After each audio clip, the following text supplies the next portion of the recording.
¿Qué pasa, Manflies? Ant-Man and the Wasp Quantumania ya está disponible en Disney Plus para que ustedes la puedan ver en HD con toda la calidad del mundo, o hasta pirata, ya está en HD. ¡Cállate! Una película que no precisamente fue la mejor apertura para la fase 5 del UCM. Algunos tenían muchas expectativas con esta historia multiversal y mi opinión después de verla en HD aquí en mi casa se mantiene en que fue una buena introducción para el Conquistador, pero también admito que esperaba más en algunas otras cosas y que MODOK es uno de los peores personajes que ha existido en el UCM. Me da asco solo verlo, esos ojos saltones, su forma cuadrada. Y en este video, más que en cualquier otro, activa la campanita para que no te pierdas ningún video desarrollador de Marvel y todos los estrenos brutales que se vienen en el futuro. Recuerda que al suscribirte formarás parte de la comunidad más desarrollada. Excelente. Comenzamos con secretos y referencias cortas. Justamente el primero es que en el intro de Marvel Studios por primera vez aparecía el personaje de Aquel que Permanece. El mismo director de Quantumania ha confirmado que la forma en cómo esta pizza pasa de pequeña a grande es una referencia directa a las películas de Volver al Futuro. Para algunos no estaba tan claro, pero el director declaró ser un gran fan de la saga de Marty McFly, así que se inspiró en la hidratación de la pizza de Volver al Futuro para hacer crecer su propia pizza en Quantumania. Tú sí que sabes hidratar pizza. Baskin Robbins es una referencia recurrente en la franquicia de Ant-Man. Este fue el primer trabajo que tuvo Scott Lang y tenía que volver a aparecer en este cierre de la trilogía. Aquí vemos que como Scott ya es famoso, pues lo ponen como el mejor empleado de la historia y toda la cosa. Y al final del video, en las últimas referencias, veremos un detalle bastante oscuro de este Baskin Robbins, así que quédense hasta el final.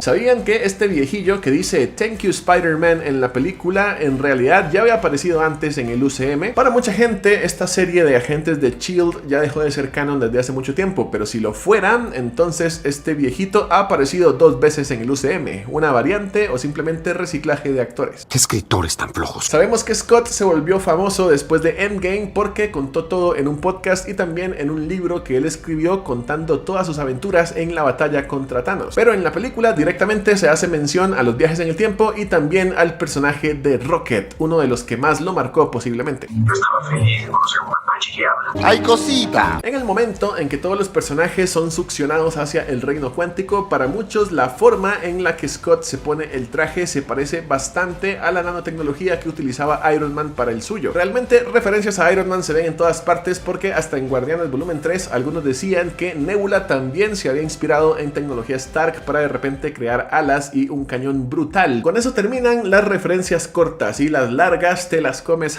Imbécil, ¿te crees muy gracioso? Y las largas comienzan con algo que realmente no tiene sentido, porque todas las motivaciones de Janet Van Dyne durante la película realmente no van hacia ninguna parte. En Quantumania se nos presenta al personaje de Janet como alguien que está aterrada con el simple hecho de escuchar sobre el reino cuántico, porque ella sabe de lo que Kang el Conquistador es capaz. Sin embargo, parece que descanonizaron el hecho de que anteriormente ella había seguido investigando con el reino cuántico sin ningún temor aparente, aunque esto se podía justificar con que en la escena postcréditos de Ant-Man 2 ella sabía que Scott iba a entrar a un nivel donde Kang no lo podía alcanzar y por eso no estaba tan nerviosa, pero igualmente no tiene mucho sentido. ¿Qué escritores tan flojos? ¿Y será acaso que las hormigas que al final vencen a Kang el Conquistador tampoco tienen sentido? ¿O cómo podríamos explicar que todos los personajes que fueron succionados cayeron en un mismo nivel del reino cuántico, mientras que las hormigas por el poder del guión evolucionaron durante miles de años? Para explicar esto, Hank Pym utiliza el término dilatación temporal, como si las hormigas casualmente se hubiesen ido por otro punto donde para ellas sí pasaron miles de años, mientras que para los personajes humanos no pasaron más que unos segundos. Parece que cayeron en una especie de dilatación del tiempo. Que no te atrape un vórtice temporal,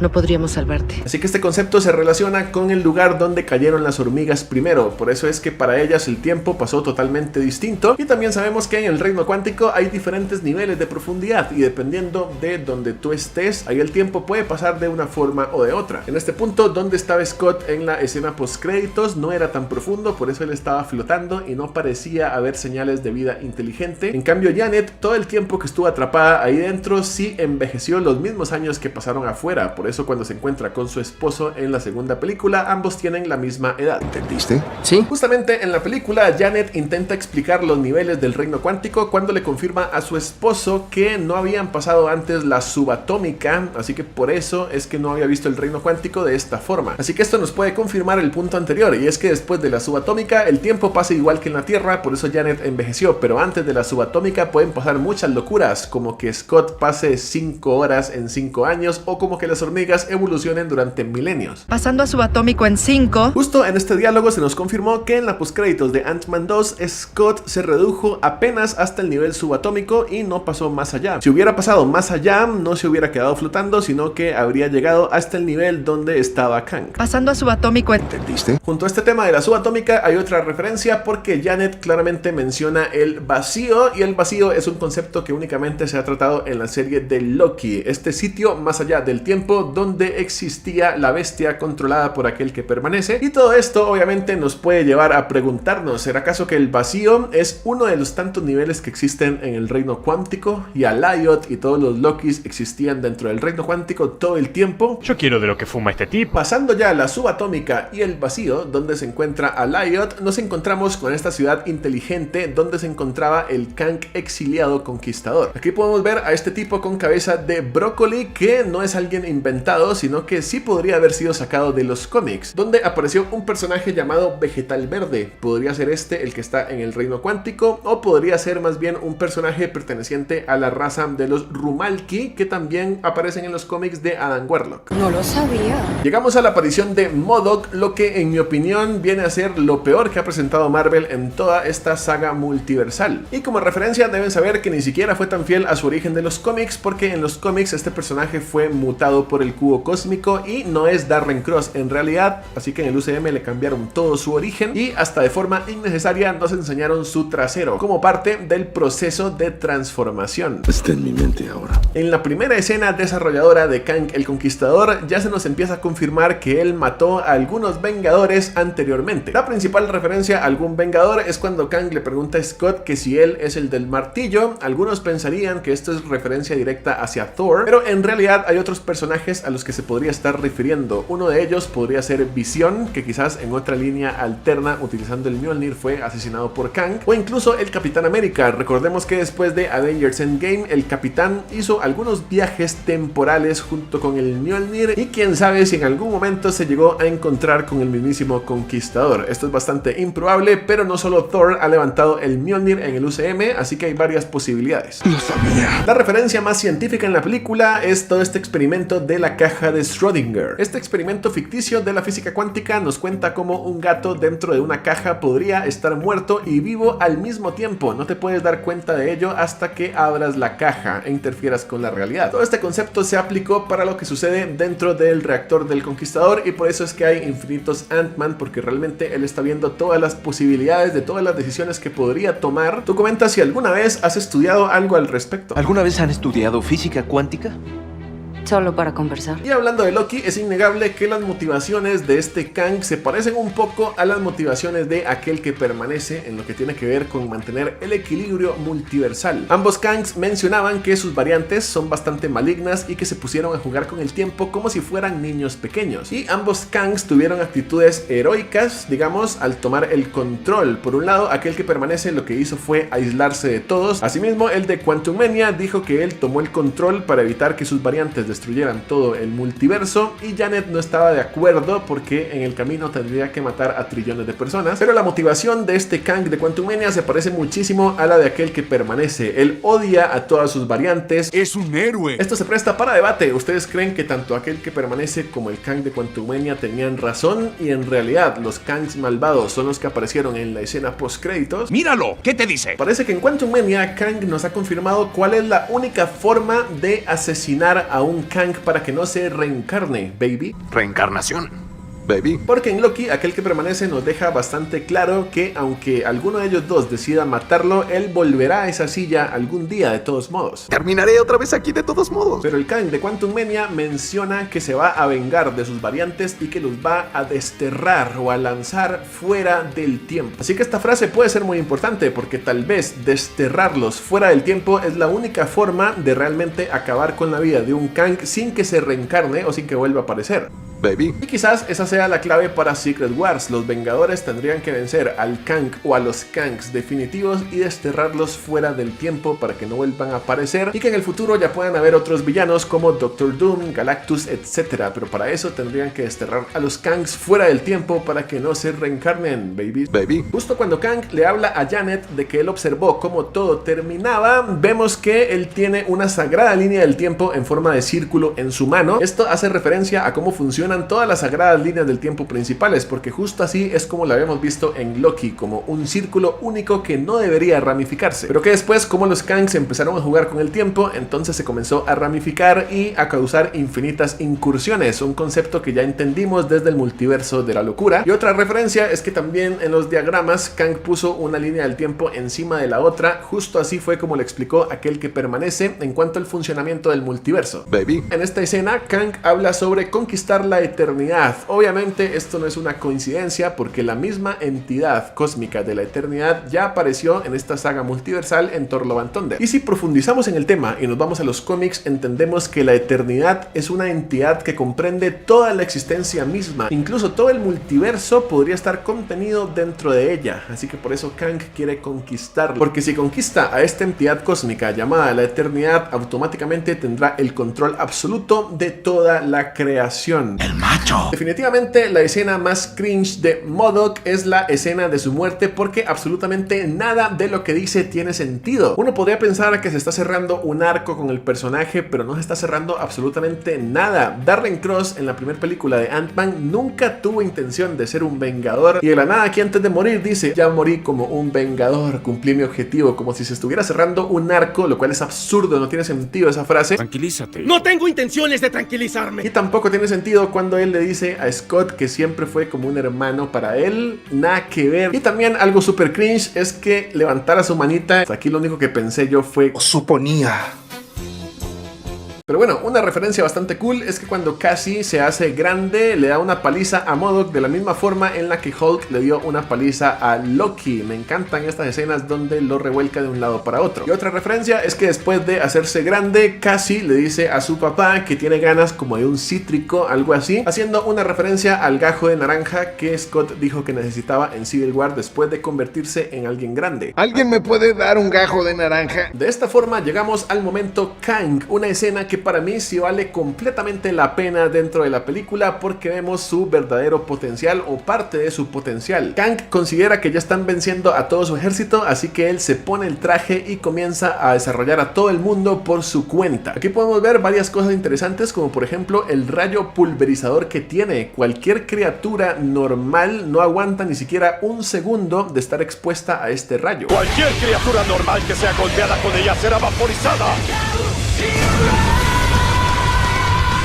Vean ahí cómo desaparecen con solamente que los toquen. Quizás Thor tenga la capacidad de resistir a este rayo sin pulverizarse, o tal vez Doctor Strange pueda crear un escudo ahí para protegerse del ataque. Pero en general este rayo es muy poderoso y debemos ponerle bastante atención. Si los seres normales no pueden ni siquiera exponerse un segundo, entonces va a ser un poder muy peligroso para Secret Wars. La conclusión de esta batalla está clara. Otra cosa que me encantó de la tecnología de Kang es que él tiene la capacidad de contener los rayos de energía y de devolver el ataque aún más poderoso. Así como le devolvió el rayo a este sujeto, él fácilmente podría devolverle un ataque a Wanda, o también podría devolverle un ataque a Thor, a Doctor Strange o a cualquier personaje que utilice rayos de energía para atacar. Y también nos preguntamos qué tan resistente es el traje de Kang el Conquistador y su máquina, porque podemos ver que básicamente los ataques de Ant-Man y de Hope son como cosquillas para el traje. Los blasters no le hacen absolutamente nada. Vemos que la máscara ni se inmuta. El macho. Incluso cuando Ant-Man se hace grande, lo cual aumenta demasiado su fuerza y le pega con muchísimas toneladas de peso, pues tampoco le hace nada. Él simplemente se quita los golpes de encima y cae de pie, ni siquiera le falta el aire, no le pasa absolutamente nada. Parecía que este traje podía resistir absolutamente todo hasta que lo atacaron las hormigas. Ya veremos en Secret Wars qué tan resistente será este traje contra ataques más poderosos como del Stonebreaker o los ataques de Tobey Maguire. Ahora sí me vas a conocer. Para nadie es un secreto secreto que el fuerte de Ant-Man jamás han sido las peleas cuerpo a cuerpo. Siempre que él peleaba lo hacía encogiéndose y haciéndose grande una y otra vez, desorientando a los rivales. Y contra Kang él dijo, pues venga, a mano limpia, no me voy a encoger, y pues evidentemente Kang lo tiró al piso, le reventó el casco y lo demás es historia. Ya ustedes saben la tremenda desarrollada que le dio.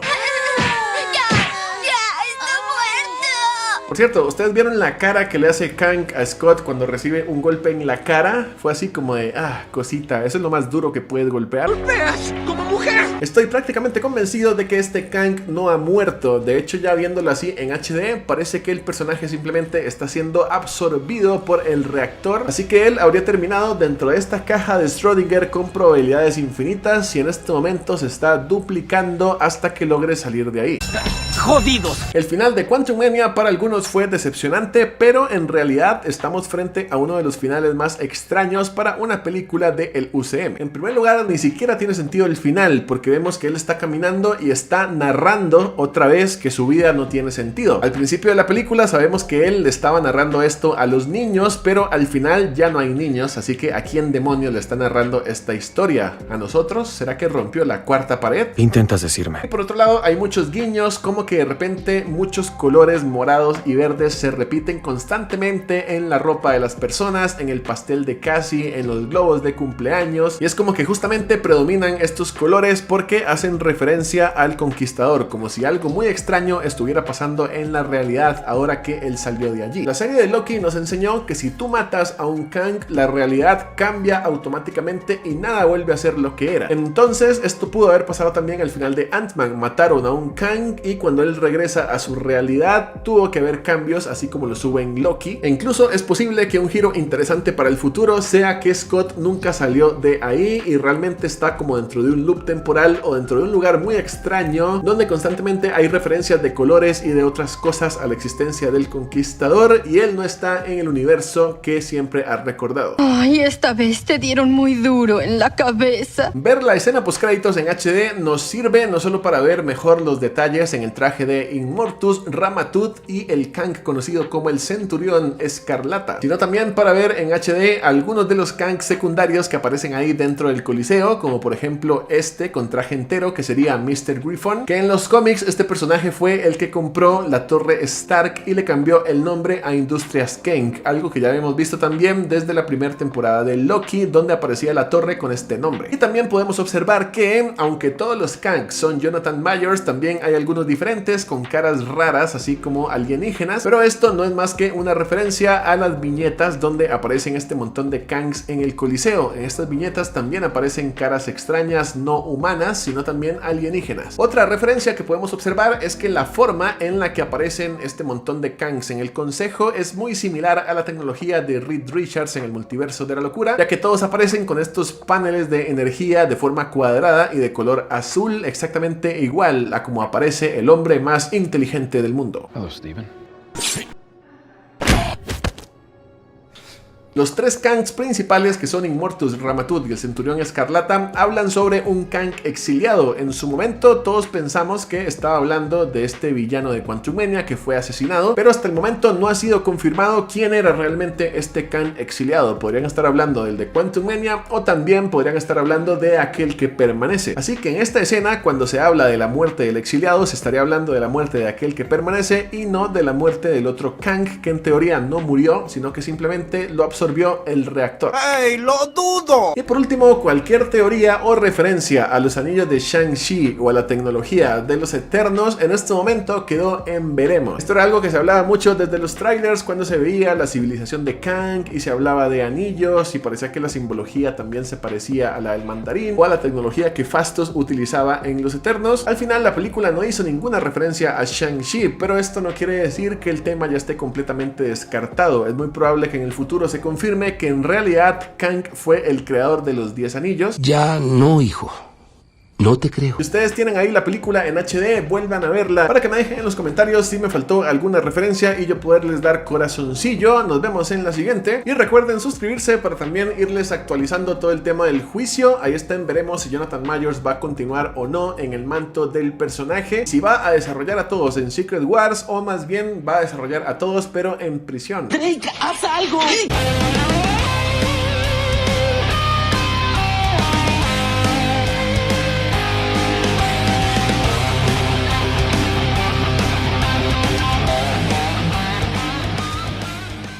Detrás de mí ya casi va a haber un fondo. ¿Les gustó mi camiseta? A todos los gots que se quedan en la postcréditos. Imbécil, ¿te crees muy gracioso?